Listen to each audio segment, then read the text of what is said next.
What I'd like to talk about today is selecting a sketchbook. So, one of the earliest sketchbooks that I had was one of these sort of black with a lot of pages in there, and it has a standard book type binding. Well, what I found is that these type of sketchbooks really aren't that great because they don't support being opened up and closed too much, and because they have this a pretty simple book binding, and also as you put stuff into them, it sort of breaks the binding. So I like to do collage, put maps and postcards and scraps of paper, things like that, lira, all sort of tickets, any sort of thing in my notebooks, in my journals. But these books, they sort of fall apart. So another type you can get is one with a spiral bound, and these actually are really good because they can open totally flat, and you can very easily do double page spreads with them. But my favorite type are these old style leather bound but have a hand stitching on them. So you can see, look, if you look here, this is actually some handmade paper, and it's stitched in, and it opens up flat, which is very nice, and it has a leather backing, so this is going to last a very long time.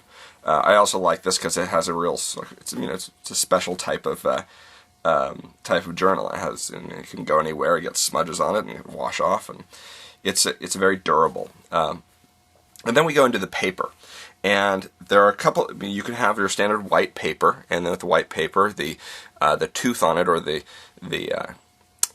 texture on it will make it good or bad for certain types of techniques. So the white paper is, some white paper, like the paper in this little sketchbook, this handmade paper, is actually really good for almost anything.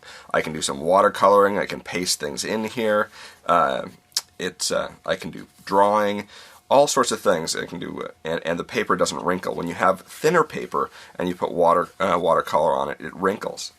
Here's another one that actually has some toned paper, and the toned paper or colored paper is actually pretty interesting because you can add white to that. So you can add to your toolkit a white colored pencil or a white charcoal pencil, and you can actually add white to highlights in your drawing.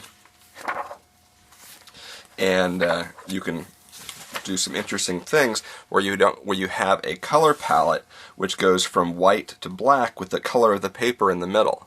So it's really kind of interesting what you can do with that. Another example is using a recycled type paper that's in here. And with this paper, you can sort of see you can use colored pencil on this. I'm using a little white charcoal there.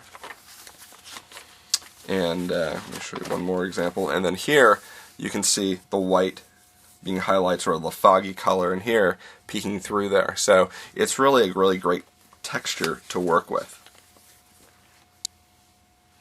Also, if you're doing watercolor, you want to have a heavy paper, and of course that paper needs to be white. Watercolor does not really work too well on anything else but white paper. So here is, for example, some watercolor. I outlined a little bit in pen, and then here's just some pen right here, and fountain pen that just works just fine. So, combination of watercolor and photography, all sorts of things you can do with this. That's why I think this is really a very flexible media. This sort of a very thick white paper. What you can probably find also is you'll find these leather sketchbooks. They're starting to see them in card stores, but you'll have the old book, the regular book type binding. Avoid those. Look for the type. These ones I got at where did I get these? Look for Iona Handcrafted Books, and you'll find these online. IONA Handcrafted Books, and these are all made by hand. I really love them.